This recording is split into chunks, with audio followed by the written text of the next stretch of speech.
ধোঁকা দেওয়ার শক্তি আল্লাহ তুমি আমাকে দিয়ে দাও, আমি যেন তোমার বান্দাকে ডান দিক থেকে ধোঁকা দিতে পারি। আল্লাহ কা যাও, আমি তোমাকে শক্তি দিলাম, আল্লাহ বাম দিক থেকে যেন তোমার বান্দাকে ধোঁকা দিতে পারি। আল্লাহ বলে যাও, ক্ষমতা দিয়ে দিলাম। আয় আল্লাহ সামনের থেকেও যেন ধোঁকা দিতে পারি, পিছন থেকেও যেন ধোঁকা দিতে পারি। আল্লাহ কা যাও, ক্ষমতা দিয়ে দিলাম, আমার বান্দাকে ডানে বামে সামনে পিছনে থেকে ধোঁকা দিতে পারবা। ইবলিস তো বড় খুশি হয়ে গেল, কারণ চারদিক থেকে যদি ধোঁকা দেই বান্দার কোনো উপায় থাকবে না, আমি ধোঁকা দিয়া দিয়া গুনাহ করাইয়া জাহান্নামে পাঠাবো। আল্লাহ ডাক দিয়ে কই, ইবলিস তবে চারদিক থেকে চেয়েছো, আমি তোমার কথা মেনে নিলাম, তবে ইবলিস একটা দিকের কথা কিন্তু বলো না। তুমি ডানে বলছো, বামে বলছো, সামনে পিছনে বলছো, এর ইবলিস উপরের দিকটা কিন্তু খোলা, উপরের দিকের কথা আমার কাছে তুমি বলো নাই। আমার বান্দাকে চারো দিক থেকে ধোঁকা দিয়া গুনাহ করাইবা, উপরের দিকে হাত দুইটা বাড়াইয়া বান্দা যখন খাটি দিলে তওবা করে নিবে, আমি আল্লাহ রহমতের দরজা খুলিয়া আমার বান্দার জীবনের সব গুনাহগুলো মাফ করে দিব। এরে মুমিন মুসলমান আল্লাহর গোলাম, আল্লাহ ওই জাবালে রহমতে আল্লাহ আমাদের পাঠাবে না। আদম নবীর মতো দোয়া কবুলের জন্য জাবালে রহমতে যাওয়া লাগবে না। যেই জায়গায় থাকবো ওখানে বসে যদি ঘাটি দিলেন তওবা করে নি, আল্লাহ দোয়া কবুল করে নিবে। এরে আল্লাহর বান্দা, কারণ এই নবীর উম্মতের আল্লাহ সম্মান বড় বাড়াইয়া দিয়েছে। কারণ মায়ের নবী যখন দুনিয়ার থেকে বিদায় হয়ে যাবে, ওই আজরাইল আইসা নবীর ঘরের সামনে আইসা সালাম দেয়। সালাম দেওয়ার পর ফাতেমা ডাক দিয়া কয়, আব্বাজান, এমন একজন লোক আজকে ঘরের দরজার সামনে দাঁড়ানো, জীবনে কোনোদিন দেখি নাই, এমন আওয়াজও কোনোদিন শুনি নাই। ও পয়গম্বর, এই লোকটা ঘরে ঢোকার জন্য অনুমতি চায়, আপনি যদি অনুমতি দেন ঘরে ঢুকবে। আল্লাহর নবী ডাক দেয়া কয়, মা ফাতেমা, তবে বাধা দিও না, নিষেধ করেও কোনো লাভ হবে না। যেই ব্যক্তি এখন আমার ঘরের দরজার সামনে দাঁড়ানো, এই ব্যক্তি অন্য কেহ না, এই ব্যক্তি হলো মালাকুল মউত আজরাইল, হাজির হয়ে গেছে। এরে ফাতেমা, ঘরের দরজা খুলে দাও, আসতে দাও, বাধা দিও না। তবে এই ব্যক্তি একবার যার কাছে আসে, দ্বিতীয়বার আর আশা লাগে না। এই ব্যক্তি ঘরের মধ্যে ঢোকার জন্য কারো অনুমতি লাগে না, তবে আমি রাসূলের সম্মানার্থে অনুমতি চাই, তুমি বাধা দিও না। ফাতেমা রাদিয়াল্লাহু তাআলা আনহা বুঝা ফেলাইছে, আমার আব্বা জান আর বুঝি দুনিয়ার জমিনে বেশি দিন বাঁচবে না। ফাতেমা চোখের পানি ছেড়ে দিয়ে কাঁদে আর বলে, আব্বা জান, আপনি যদি দুনিয়া থেকে বিদায় হয়ে যান, আমি কাকে আব্বা বলে ডাক দিব? আমার হাসান হুসাইন কার কাছে যাবে, কার গলা জড়াইয়া তারপরে এমন করে আদর পাবে আব্বা একটু বলে? আপনি দুনিয়া থেকে যদি বিদায় হয়ে যান, আমার কলিজার টুকরা দুইটা সন্তান কাকে নানা বলে ডাক দিবে? এমন করে করে ফাতেমার কান্নার আওয়াজ মায়ার নবী ডাক দিয়া বলে, রে ফাতেমা, তবে কান্না করিও না, তোমার কানটা একটু আস্তে করে আমার মুখের সঙ্গে লাগাও। যখন ফাতেমার কানটা মায়া নবীর মুখের কাছে আনলো, আল্লাহর নবী ডাক দেয়া কয়, ও ফাতেমা, তবে আমি নবী দুনিয়া থেকে বিদায় হওয়ার পর সর্বপ্রথম জান্নাতে তোমার সঙ্গে দেখা হয়ে যাবে। ফাতেমার কান্না বন্ধ হয়ে গেল। আম্মা জান আয়েশা ডাক দিয়া বলে, ও ফাতেমা, তোমার বাবার জন্য কান্না করলা, আবার তোমার কান্না বন্ধ হয়ে গেল, তোমার আব্বাজান তোমাকে কি সুসংবাদ শুনাইলো? ফাতেমা রাদিয়াল্লাহু তাআলা আনহা বলেন, আম্মাজান, আমার আব্বাজান বলেছেন, আব্বাজান দুনিয়া থেকে বিদায় হওয়ার পর আমার সঙ্গে আব্বার সঙ্গে সাক্ষাৎ হয়ে যাবে। আমি বুঝতে পারলাম আমার বাবা দুনিয়া থেকে বিদায় হওয়ার পর সর্বপ্রথম আমাদের বংশ হইতে আগে আমি দুনিয়া থেকে বিদায় হব। আর জান্নাতের মধ্যে বাবার সঙ্গে সাক্ষাৎ হয়ে যাবে। এই জন্য আমি কান্না বন্ধ করে দিলাম। ফাতেমা ঘরের দরজাটা খুলে দিল। আজরাইল ঘরের মধ্যে ঢুকে গেল সালাম দিয়া। আমার মায়া নবীকে ডাক দিয়া বলে, পয়গম্বর, তবে আল্লাহ পাঠাইছেন আর জানতে চেয়েছেন আপনি কি দুনিয়ার জমিনে থাকতে চান না আল্লাহর কাছে যেতে চান? মায়ার নবী ডাক দিয়ে বলে, আজরাইল তুমি শুনো, আমি যদি দুনিয়া থেকে বিদায় হয়ে যাই, বলো আমার গুনাহগার উম্মতদেরকে কে দেখবে? আমার গুনাহগার উম্মত গুলো গুনাহ করবে না জানি আল্লাহ বড় বড় গজব দিয়ে ধ্বংস করে দেয়। বলো আমার গুনাহগার উম্মত গুলো কে দেখবে বলো? আজরাইল চুপ করে আছে। মায়ার নবী ডাক দিয়া বলে, আজরাইল, তবে আমি এখনো কিছুই বলতে পারবো না যতক্ষণ পর্যন্ত জিবরাইল আমিন আমার কাছে না আসবে।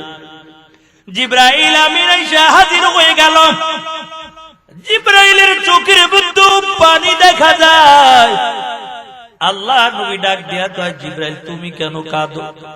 জিবরাইল কয়, পয়গম্বর, আমি কোন নবীর কাছে 2 বার আসলাম, কারো কাছে 5 বার 7 বার আসছি, কারো কাছে 100 বার, কারো কাছে আমি 300 বার আসছি, কিন্তু আপনার 63 বছর জিন্দেগীর মধ্যে আমি জিবরাইল 1 বার আর 2 বার না 24টা হাজার বার পর্যন্ত আইসা আপনার সঙ্গে সাক্ষাৎ করেছি। ও পয়গম্বর, আপনি যদি দুনিয়া থেকে বিদায় হয়ে যান, আমি জিবরাইল কার কাছে আসবো বলেন? এই জন্য আমি কান্না করতেছি। আল্লাহর পয়গম্বর ডাক দিয়ে বলে, জিবরাইল, আজরাইল চলে আসলো। আল্লাহ জানতে চেয়েছে আমি কি দুনিয়া থাকতে চাই না পরকালে যেতে চাই। ও জিবরাইল, তবে তুমি মালিকের কাছ থেকে জানবা, বলো আমার গুনাহগার উম্মতের জিম্মাদারি গুলো কে নিবে একটু জানো।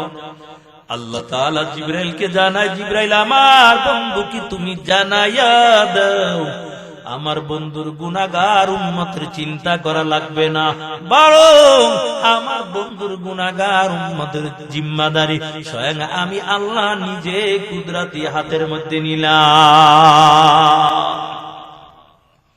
এর নবীর আশিকের দল, মায়ের নবীর কান্না বন্ধ হয়ে গেল। আল্লাহর পয়গম্বর অনুমতি দিয়া দেয়, এরে আজরাইল, জানটা কবজ করে নাও, কারণ দুনিয়ার জমিনে চিরকাল থাকতে পারবো না। মুসা নবীর জান কবজ করার জন্য আজরাইল হাজির হয়ে গেছে। আল্লাহর নবী মুসা কয়, আজরাইল কিল্লে গাইছো? কয়, আপনার জান আমি কবজ করে নেব। এমন জোরে এক থাপ্পড় মারছে, আজরাইলের চৌকাটটা ঝুলে গেছে, চোখটা চাইবে ধরে আল্লাহর কাছে হাজির। আল্লাহ, আপনার নবী মুসা তো আমার অবস্থা 12টা বাজাই দিচ্ছে, কি হয়েছে? থাপড় লাগে আমারে আন্দা বানাই এলাইছি। আল্লাহ বলে, আজরাইল, আমার বন্ধু মুসার যে তুমি কি কইছো, সালাম দিছো? কয় না, সালাম টালাম কিছু দেইনি, যে কইছে আপনি জান কবজ করুন। আমার ভাবে থাপ্পড় দিছি, থাপড় লাগে চোখ অন্ধ। তবে মনে করেন না যে আজরাইলের চোখ বুঝে এখন অন্ধ আছে, আমারে দেখবে না, এটা কিন্তু মনে করেন না। আল্লাহ তাআলা আবার আজরাইলের চোখ খুব ভালো করে দিছে। ও আজরাইল, তবে আমার প্রিয় বান্দার কাছে যখন যাইবা, আগে যাইয়া আমার বান্দাকে সালাম দিবা। মুসা নবীর কাছে গেছো, আগে সালাম দিয়া জানবা সে কি দুনিয়ায় থাকতে চায় না আমি রবের কাছে আসতে চায়। আবার আজরাইল এসে সালাম দিয়া বলে, পয়গম্বর মুসা, আল্লাহ পাঠাইছেন আপনার নবীকে, যদি দুনিয়া থাকি কত বছর থাকবো? আপনি একটা বকরির পিঠের মধ্যে হাতটা রাখবেন, হাতের নিচে যতগুলো পশম থাকবে আল্লাহ তাআলা অত বছর আপনার হায়াত লম্বা করে দিবে। তারপর কি হইবে? তারপর মরণ লাগবে। মুসা নবী কয় তাহলে আর বাইসা লাভ কি? মরণ তো একদিন লাগবে। আল্লাহ যেহেতু চাই এখন নিতে, আমি রাজি আছি। মায়ার নবী ডাক দিয়া কয় আজরাইল দুনিয়ায় যেহেতু থাকার জায়গা না, আর আমার উম্মতের জিম্মা আল্লাহ নিয়েছে, আজরাইল আমার জানটা কবজ করার জন্য তোমাকে অনুমতি দিলাম।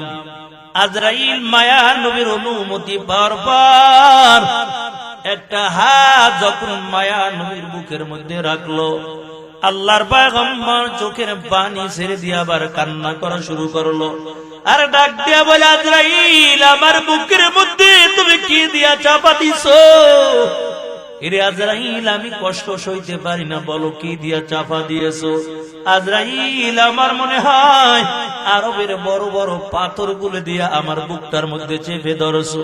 আজরাইল ডাক দেয়া বলে পয়গম্বর আপনার বুকের মধ্যে আমি আরবের বড় পাথর দিয়া চাপা দেই নাই। আল্লাহর নবী বলে তাহলে আমার কেন এত কষ্ট হয়? কি দিয়া চাপা দিয়েছো বলো? আজরাইল ডাক দিয়া বলে পয়গম্বর শুধু একটা আমার হাত আপনার বুকের উপর রেখে দিলাম। আল্লাহর নবী ডাক দিয়া কয় আজরাইল একটা হাত মাত্র রাখছো, কিন্তু আমার মনে হয় আরবের পাহাড় বুঝে আমার বুকের উপর দিয়ে সাইফা ধরছো। এরে আজরাইল আমাকে এত কষ্ট দিয়ে আমার জানটা কবজ করতেছো, আমার গুনাহগার উম্মতের জান কি এত কষ্ট দিয়ে কবজ করবা? এরে আজরাইল আমার উম্মত গুলো থাকবে বড় দুর্বল, যত তোমার মনে চায় আমাকে কষ্ট দাও, তারপর আমার গুনাহগার উম্মতকে কষ্ট দিও না। এরে মুমিন মুসলমান আল্লাহর গোলাম, শেষ বিদায় বেলা মায়ের নবী ফাতেমার চিন্তা করলো না, শেষ বিদায় বেলা আল্লাহর পয়গম্বর হাসান হোসেনের চিন্তা করলো না, শেষ বিদায় বেলা মায়ার নবী নিজের বিবিদের চিন্তা করলো না। শেষ বিদায়ের সময় আল্লাহর পয়গম্বর আল্লাহর কাছে উম্মতের জন্য দোয়া করে। এরে আল্লাহর বান্দা, ওই নবীর সুন্নাত তুমি মানতে পারো না, কিয়ামতের ময়দানে মালিকের সামনে দাঁড়ায় কি জবাব দিবা? ওই দুনিয়ার জমিনে রাসূলকে ভালোবেসে যারা মাথায় টুপি পরবে, লম্বা জামা পরিধান করবে, রাসূলের সুন্নাত তরিকায় চলবে, ওই কিয়ামতের ময়দানে ওই সূর্যের তাপ গুলো এই বান্দার মাথার মধ্যে লাগবে না। মায়ার নবী আম্মা জান আয়েশার ঘরের মধ্যে শায়িত, আল্লাহর পয়গম্বর আরাম করতেছে, হঠাৎ করে কানের মধ্যে একটা আওয়াজ, ও পয়গম্বর আপনি কি আরাম করতেছেন না উম্মতের জীবন শেষ করে দিতেছেন? আল্লাহর পয়গম্বর গভীর রাতে ঘর থেকে বের হয়ে গেল, কি ব্যাপার? এমন আওয়াজ কোথা থেকে আসলো? আমার উম্মতের জীবন শেষ হয়ে যাবে, এটা আমি চাই না। আল্লাহর নবী ঘর থেকে বের হয়ে যায়, ওই জঙ্গলে যাইয়া নবী সিজদায় পড়ে কাঁদে আর বলে আল্লাহ তুমি আমার উম্মতদেরকে বাঁচাও, আল্লাহ তুমি আমার উম্মতকে মাফ করে দাও। সকালবেলা বাসায় নবীর ঘরের কিনারায় আবু বকর হাজির হয়ে গেছে। মসজিদে নববীর মধ্যে সাহাবায়ে কেরাম অপেক্ষা করতেছে, কেন রাসূল যায় না? আম্মা জান আয়েশা ডাক দিয়া বলে সাহাবায়ে কেরাম তবে শুনো, আল্লাহ নবী তো গভীর রাতে ঘর থেকে বের হয়ে গেছে, কই গেল? মায়ের নবী নাই, নবী নাই, নবী কই? নবীকে খোঁজার জন্য আবু বকর বের হয়ে গেল, নবীকে খোঁজার জন্য ওমর ওসমান আলী বের হয়ে গেল, না জানি মক্কার আরবের কাফেরের দল আমার নবীকে কতল করে দিল। আমার নবী কই? গভীর রাতে যখন ঘর থেকে বের হয়ে গেছে, না জানি কাফেররা আমার মায়ের নবীকে হত্যা করে ফেলাইছে। সাহাবায়ে কেরাম আমার নবীর জন্য বড় পাগল পারা হয়ে গেছে, আমার নবীকে খুঁজে পায় না। এরে আল্লাহর বান্দা, হাসান হুসাইন দুইটা ভাই কান্না করে নানার জন্য, ফাতেমা চোখের পানি ছেড়ে বাবার জন্য কান্না করে। না জানি আমার আব্বাকে দুনিয়ার জমিনের মধ্যে কাফেরের দল কত করে ফেলাইছে। আমার বাবা কয় বাবার জন্য ফাতেমার কান্নার আওয়াজ, হাসান হোসেন দুইটা ভাইয়ের কান্নার আওয়াজ। সাহাবায়ে কেরাম চোখের পানি ছেড়ে দিয়া কাঁদে, কারণ নবীকে না দেখলে সাহাবায়ে কেরামের ভালো লাগতো না। এরে আল্লাহর বান্দা, সকাল হয়ে গেল, আবু বকর ওসমান আলী আমার নবীকে খোঁজা শুরু করলো। খুঁজতেছে, আমার নবীর কোনো খবর নাই, নবী কোথায় গেছে, নবীকে পায় না। ওমর আবু বকর হাঁটতে হাঁটতে মরুভূমির পথ দিয়ে চলতেছে। কিছু দূর যাওয়ার পর নজর করে দেখতেছে একজন রাখাল আল্লাহর বান্দা বসে বসে চোখের পানি ছেড়ে দিয়া কান্না করে। আবু বকর ডাক দিয়া বলে, রে ভাই তুমি কেন কাঁদো? তোমার দিলের মধ্যে কি দুঃখ বলো? আমিরা তো কান্না করি আমার নবীকে পাই না, তুমি কেন কাঁদো? রাখাল ডাক দিয়া কয়, ওমর আবু বকর তোমরা তো নবীর জন্য কাঁদো, তবে আমার দিলের মধ্যে কি দুঃখ তুমি জানতে চাও?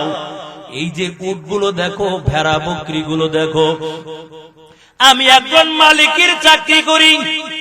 এই ভেড়া বকরি দুম্বার পেট ভরাইয়া ঘাস খাওয়াইয়া তারপর যখন সন্ধ্যাবেলা মালিকের কাছে হাজির হয়ে যায়, আমার মালিক আমাকে কিছু খেজুর দেয়। এই খেজুর গুলো আমি বাড়ি নিয়ে যাই, আমার বৃদ্ধ মা খায়, আমার স্ত্রী খায়, আমার সন্তান খায়।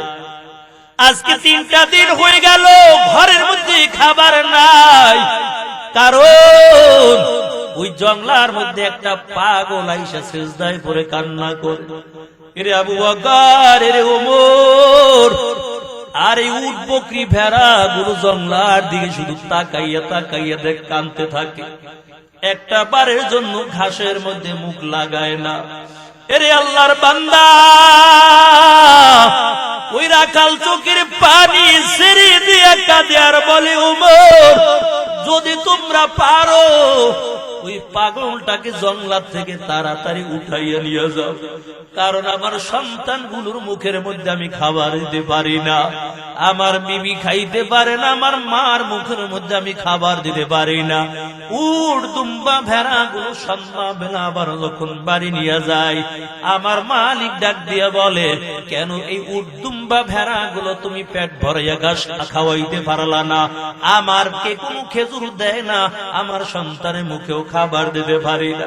এরে আবু বকর, এরে ওমর, ওই পাগলটাকে একটু নিয়ে যাও, কারণ এই পাগল যেদিন থেকে জঙ্গলার মধ্যে ঢুকে গেছে, ওদিন থেকে আমাদের দুম্বা উট ভেড়া গুলো আর ঘাসের সঙ্গে মুখ লাগায় না। এই বকরির বাচ্চাগুলো মায়ের দুধের সঙ্গে মুখটা লাগায় না, এমনকি গাছের ডালের পশু পাখি চুপ করে আছে, একটা আবার ডাক দেয় না। এমন করে করে যখন রাখালের জবান থেকে শুনলাম, নবীর সাহাবী আবু বকর ডাক দিয়ে বলে, রে ওমর, তবে আমার মনে হয় ওই পাগল বুঝি একমাত্র বিশ্ব নবী হবে, চল একটু পাগলটাকে একটু দেখে আসব। রাখাল সহ যখন আবু বকর ওসমান আলী চলে যায়, নজর করে দেখতে পায় আল্লাহর পয়গম্বর মুহাম্মদুর রাসূলুল্লাহ সিজদায় পড়ে উম্মতের জন্য কান্না করতেছে। আবু বকর ডাক দিয়া বলো, পয়গম্বর 3টা দিন হয়ে গেল আপনার কোনো খবর পাই না। ও নবী আমার, কত সাহাবায়ে কেরাম জমিনের মধ্যে গড়াইয়ার কান্না করে, চলেন আপনি মদিনায় চলেন। আপনার ফাতেমাও চোখের পানি ছেড়ে দিয়া কান্না করে। ও পয়গম্বর, আর কান্না করা লাগবে না, আমি আবু বকরের যত নেকি আছে সব নেকি গুলো আমি আবু বকর আপনার উম্মতের জন্য দিয়া দিলাম। আল্লাহর নবী সিজদা থেকে মাথা উঠায় না, আবার ডাক দিয়ে বলে, ওমর, ও পয়গম্বর, আমি ওমরের যে জীবনের যতগুলো নেকি আছে আমি ওমরের নেকিগুলো আপনার উম্মতকে দিয়ে দিলাম। ও পয়গম্বর, আমি ওমর ছিলাম একজন জাহান্নামের কয়েদি। আপনার নবীর নুরানি চেহারার দিকে যখন তাকাইছি আর দেরি করি নাই, সাথে সাথে কালিমা পড়ে আমি মুসলমান হয়ে গেছি। ও পয়গম্বর, আর সিজদায় পড়ে উম্মতের জন্য কান্না করা লাগবে না, আমি ওমরের নেকিগুলো আপনার উম্মতকে আমি দিয়ে দিলাম। তারপর মায়ার নবী সিজদা থেকে মাথা উঠায় না, সিজদায় পড়ে কান্না করে আর উম্মতি উম্মতি বলে কাঁদে। আবু বকর ডাক দিয়ে বলে, উমর চলো, আমাদের কথায় বুঝি আমার নবী সিজদা থেকে মাথা উঠাবে না। এরে উমর তাড়াতাড়ি চলো, নবীজির কলিজার টুকরা ফাতেমাকে আনবো, না হয়তো হাসান হুসাইনকে আনবো। ওমর আবু বকর চলে যায়। হাসান হুসাইন দুইটা ভাইকে নবীর কিনারা দাঁড় করাইয়া দেয় আর ডাক দেয়া বলে, পয়গম্বর সিজদার থেকে মাথা উঠা। ফাতেমাও কান্না করে আর বলে, আব্বা জান, আর উম্মতের জন্য কান্না করা লাগবে না, আপনি সিজদার থেকে মাথা উঠাইয়া দেন। একটু নজর দিয়া দেখেন, আপনার দুইটা নাতি হাসান হুসাইন চলে আসছে। আব্বাজান, আমার দুইটা সন্তান হাসান এবং হুসাইনকে আপনার উম্মতের জন্য আমি কুরবান করে দিলাম। যে হাসান হুসাইনের জন্য আপনি বড় পাগল, মায়া নবী মসজিদের নববীর মধ্যে বসা। ওমর ডাক দিয়া বলে, আমি নজর করে দেখলাম হাসান এবং হোসেন দুইটা ভাই তাড়াতাড়ি চলে আসে, আমার নবীর কিনারায় বসে গেল। ডাক দিয়ে বলে, ও নানা জান, আমাদের ঘোড়া কিনা দেন, আমাদের মনে চায় একটু ঘোড়ায় চলবো। আল্লাহ নবী ডাক দিয়া কয়, তোমার আব্বুর কাছে বলো, তোমার আব্বু ঘোড়া কিনে দিবে। হাসান হুসাইন ডেকে বলে, ও নানা জান, বাবার কাছে বললাম, বাবা ঘোড়া কিনে দিল না। নবী বলেন, তোমার মা ফাতেমার কাছে বলো, তোমার মা কিনে দিবে। হাসান হুসাইন আবার ডাক দিয়া বলেন, নানা জান, আমার মায়ের কাছেও বললাম, আমার মাও ঘোড়া কিনা দেয় নাই, আমার মা আপনার কাছে পাঠাইলো, আপনি আমাকে ঘোড়া কিনা দেন। আল্লাহর নবী হাসি দিয়া বলে, ও হাসান হুসাইন, কেমন করে আমি ঘোড়া কিনা দিব? তবে শুনো, আমি নবী ঘোড়া হয়ে যাই, তোমরা দুইটা ভাই আমার পিঠের মধ্যে বসে যাও। আমার নবী ঘোড়ার মতন ভান ধরে বসে আছে, হাত দুইটার সামনে দিয়া রাসূল ঘোড়ার মতন অভিনয় করতেছে, আর হাসান হুসাইন দুইটা ভাই আমার নবীর পিঠের মধ্যে বসে গেছে। এবার পিঠের মধ্যে বসার পর ডাক দিয়া কয়, ও নানা জান, কেমন ঘোড়ার উপর চললাম, যে ঘোড়ার উপরে কোনো লেগাম পাই না। কারণ আমি দেখলাম যারা ঘোড়ার উপর চলে, ঘোড়ার লাগাম ধরে তারপর লড়াইতে থাকে। আমাদের এমন একটা ঘোড়ার পিঠের উপর বসলাম যে ঘোড়ার মধ্যে লাগাম নাই। আল্লাহ নবী বলে, হাসান হুসাইন, তোমরা ঘোড়ার লাগাম পাও না, তবে হাত দুইটা দাও। যখন হাত দুইটা সামনের দিকে বাড়াইয়া দেয়, নবীজি বলেন, আমার দুই পাশ থেকে আমার কান দুইটা ধরাও, এই কান দুইটাই হলো এই ঘোড়ার লাগাম। এই হাসান হুসাইনকে আল্লাহর নবীর কিনারায় দাঁড় করাইয়া দেয়। এর নবীর আশিকের দল, এই নবী উম্মতের জন্য কেমন কান্ডারি, উম্মতের জন্য বড় পাগল। আর আজকে নবীর আদর উম্মত হইয়া নবীর কলিজার মধ্যে আঘাত দাও। এরে আল্লাহর বান্দা, ওই অন্ধকার কবরে যাওয়ার পর কোন নেতার পরিচয় কিন্তু চলবে না, কোন পীরের পরিচয় কিন্তু চলবে না, কোন বংশের লোক কোন পরিচয় চলবে না, কোন দলের লোক কোন পরিচয় চলবে না। আমল যদি ভালো হয় আর যদি নেক আমল নিয়ে কবরে যাও, আল্লাহ তাআলা ওই কবরটাকে জান্নাতের বাগান বানাইয়া দিবে। আল্লাহর পয়গম্বর দুনিয়া থেকে বিদায় হয়ে গেল। 6টা মাস পর ফাতেমাও দুনিয়া থেকে বিদায় হয়ে যাবে। গভীর রাত ফাতেমা ঘুমন্ত অবস্থায় স্বপ্নের মাধ্যমে দেখতেছে মায়ার নবী ঘরের মধ্যে ঢুকে গেছে। ফাতেমা রাদিয়াল্লাহু তাআলা আনহা নজর করে দেখে আল্লাহর পয়গম্বর ঘরের মধ্যে ঢোকার পর নবী একবার এই পাশে যায়, একবার ডানে যায়, একবার বামে যায়। আল্লাহর পয়গম্বর কি জানি তাড়াতাড়ি খুঁজতেছে। ফাতেমা স্বপ্নের মাধ্যমে দেখে, আবার ডাক দিয়ে বলে, আব্বা যান, আপনি ঘরের মধ্যে আসার পর দেখলাম কি জানি আপনি খুঁজতেছেন। মায়ার নবী ডাক দেয়া কয়, ফাতেমা আগামীকাল তুমি রোজা রাখবা আর সন্ধ্যাবেলা জান্নাতের মধ্যে আমার সঙ্গে ইফতার করবা। ফাতেমা আর বুঝতে বাকি নাই, আর বুঝি দুনিয়ার জমিনের মধ্যে বাঁচবো না। আমার 2টা সন্তান হাসান হুসাইন আর বুঝি আমাকে মা বলে ডাক দিতে পারবে না। আমার 2টা সন্তান বুঝি বড় এতিম হয়ে যাবে। ফাতেমার ঘুমটা ভেঙে গেল। হাসান হুসাইনের কাপড়গুলো জামাগুলো সুন্দর করে পরিষ্কার করে রাখলো। কারণ হলো মায়ার নবী ডাক দিয়েছে আর দুনিয়ার জমিনে বাঁচবো না। সুন্দর করে পরিষ্কার করার পর আলীর পোশাকগুলো সুন্দর করে পরিষ্কার করে দিল। একবার হাসানের গলা জড়াইয়া 2 গালের মধ্যে চুম্বন দেয়, আবার আলীর কিনারায় যাইয়া সুন্দর করে মাথার চুলগুলো দিয়া পায়ের মধ্যে সুন্দর করে পায়ের পানিগুলো মুছাই দেয়। রে আল্লাহর বান্দা, এমন করে করে রাত্র কাটায়। হাসান হোসেন 2 গালে চুমু দেয় আর বলে, আর বুঝি মাকে মা বলে ডাক দিতে পারবি না? এরে সন্তান, এই জমিনের মধ্যে আর বলতে পারবি না মা নাস্তার ব্যবস্থা করে দাও, মা ক্ষুধা লাগছে খাবার ব্যবস্থা করে দাও, আর বুঝি আমাকে মা বলে ডাক দিতে পারবি না? এমন করে করে ফাতেমা কান্না করতেছে। আর একবার আলীর বিছানায় চলে যায়, আর একবার হাসান হোসেনের কাছে চলে আসে।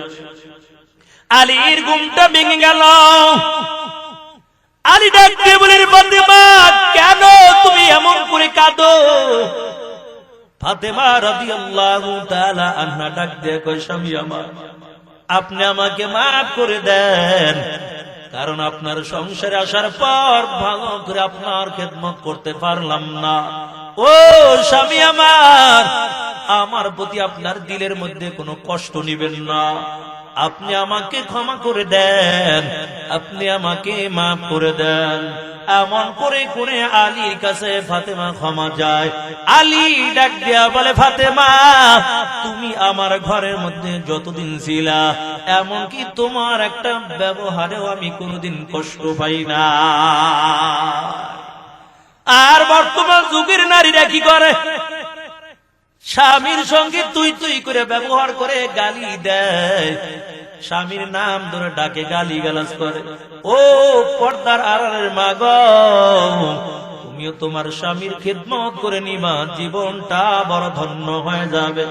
অল্প আমল যদি করো আর স্বামীর আগে যদি দুনিয়ার থেকে বিদায় হও, আর স্বামী যদি বলে আমার স্ত্রী খুব ভালো ছিল, আল্লাহ নবী জানাইয়া দেয় ওই নারীর জন্য আল্লাহর জান্নাত অপেক্ষা করতে থাকে।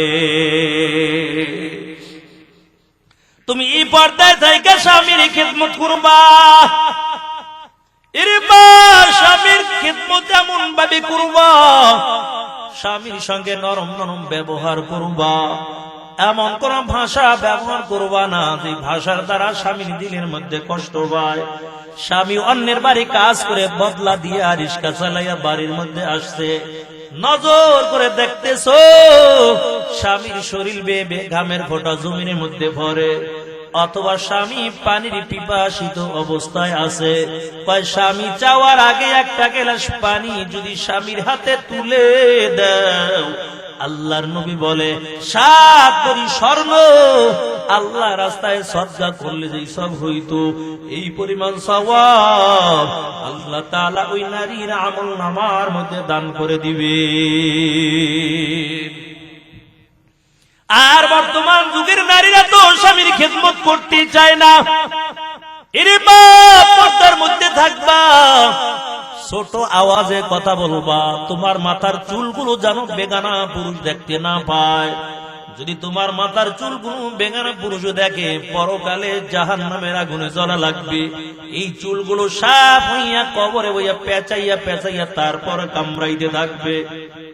আরে আল্লাহর বান্দা, আল্লাহর পয়গম্বরকে ফাতেমা ডাক দিয়া বলে, আব্বা জান, আপনার পবিত্র জবান থেকে বলেছেন পরকালে আমি জান্নাতের মধ্যে মহিলাদের সর্দারনি থাকবো। তবে আব্বা জান, আমি জানতে চাই ওই জান্নাতের ময়দানে আমার সঙ্গে বান্ধবী আমার কে থাকবে? আল্লাহ নবী ডাক দিয়ে বলে, ও ফাতেমা, তবে শুনো, ওই জান্নাতের ময়দানে তোমার বান্ধবী হবে একজন কাঠুরিয়ার স্ত্রী। ফাতেমা ডাক দিয়া, আব্বা জান, ওই কাঠুরিয়ার স্ত্রী কি আমল করে আমার মালিককে রাজি কইরা ফালাইছে? একটু ঠিকানা দেন, কোথায় থাকে, কোন এলাকায় বসবাস করে বলেন, আমি একটু দেখা করতে চাই, আমি দেখবো কি আমল দিয়া আল্লাহকে রাজি করছে। আল্লাহ নবী ডাক দিয়া কয়, ফাতেমা, যেই নিয়ামত আল্লাহ জান্নাতের মধ্যে দান করবেন, ওই নিয়ামত দুনিয়ায় দেখার দরকার নাই, আল্লাহ তাআলা জান্নাতের মধ্যে পরিচয় করাইয়া দিবে। মুসা নবীকে আল্লাহ জান্নাতে থাকবো, তবে জান্নাতে আমার বন্ধু কি হইব? আপনাদের কষ্ট হইতেছে নাকি? মোনাজাত দিয়ে দেন আর অল্প একটু, ইনশাআল্লাহ। আল্লাহ জান্নাতে আমার বন্ধু কে থাকবে বলেন? আল্লাহ জানায়, রে মুসা, জান্নাতের মধ্যে তোমার বন্ধু হবে একজন কসাই। মুসা নবী আল্লাহ আর কি কাউরে পাইলা না? একজন কসাই আমার জান্নাতের মধ্যে বন্ধু হবে। আল্লাহ, কসাই কি আমল করেছে যে আমলের কারণে তুমি রাজি হয়ে গেছো, আর পরকালে জান্নাতের ময়দানে আমার বন্ধু হইয়া থাকবে? আল্লাহ কোথায় থাকে একটু বলে দাও, একটু দেখবো। আল্লাহ তাআলা বলে, মুসা, যদি দেখতে চাও, যাও যাও, ওই বাজারের মধ্যে একজন কসাই হবে তোমার জান্নাতে তোমার বন্ধু।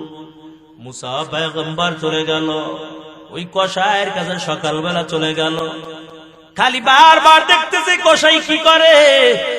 এমন কসাইয়ের কি গোপন আমল আছে? নজর করে দেখে, কসাই গরুটা জবাই করলো। গরুটা জবাই করার পর গরু সুন্দর যেই জায়গার অংশটা খুব মজা, ওই জায়গা থেকে ছোট্ট ছোট্ট গোস্তের টুকরা গুলো কেটে কেটে আলাদা করে রাইখা দেয়। বাকি গোস্তগুলো বিক্রয় করার পর সন্ধ্যা যখন হয়ে যায়, কসাই বাড়ি চলে গেল। মুসা নবী ডাক দিয়া কয়, কসাই, আমি একটু তোমার বাড়ি মেহমান হতে যাই। মুসা পয়গম্বর কসাইয়ের সঙ্গে চলে গেল কসাইয়ের বাড়ি। মুসা নবী একটা ঘরের মধ্যে থাকার জন্য জায়গা করে দিল, কিন্তু মুসা পয়গম্বর ঘুমায় না, নজর করে দেখে কসাই কি করে। দেখতেছে গোস্তটুকু সুন্দর করে রান্না করলো, নিজের হাত দিয়ে সুন্দর করে রান্না করে। নিজের একজন বুড়ি মা ছিল বিছানার মধ্যে, এই সুন্দর করে গোস্তটুকু রান্না করে মাকে ঘুম থেকে জাগাইলো। মাকে ঘুম থেকে জাগানোর পর এই গোস্তের টুকরা গুলো মায়ের মুখের মধ্যে দেয়, আর মা যখন চিবাইয়া চিবাইয়া খায়, মা খাওয়ার পর হাত দুইটা বাড়াইয়া আল্লাহর কাছে কি জানি বলল। এমন সময় মুসা নবীও আবার যখন মুসা নবীর কাছে যুবক চলে আসলো, ডাক দিয়া বলে, রে আল্লাহর বান্দা, ওই মহিলাকে তুমি খাওয়াইলা, মহিলা তোমার কি হয়? কয়, আমার আম্মা জান। কয়, তোমার আম্মা জানকে তুমি এত কষ্ট করে গোস্ত রান্না করে খাওয়াইলা, তবে তোমার মা কি জানি আল্লাহর কাছে দোয়া করলে একটু বলো। আল্লাহর বান্দা ডাক দিয়া বলে, আমি আপনাকে চিনি না, তবে বলতে চাই, আমার মাকে আমি প্রতিদিন এমন করে করে আইনা খাওয়াই, আর আমার মা একটাই শুধু আল্লাহর কাছে দোয়া করে,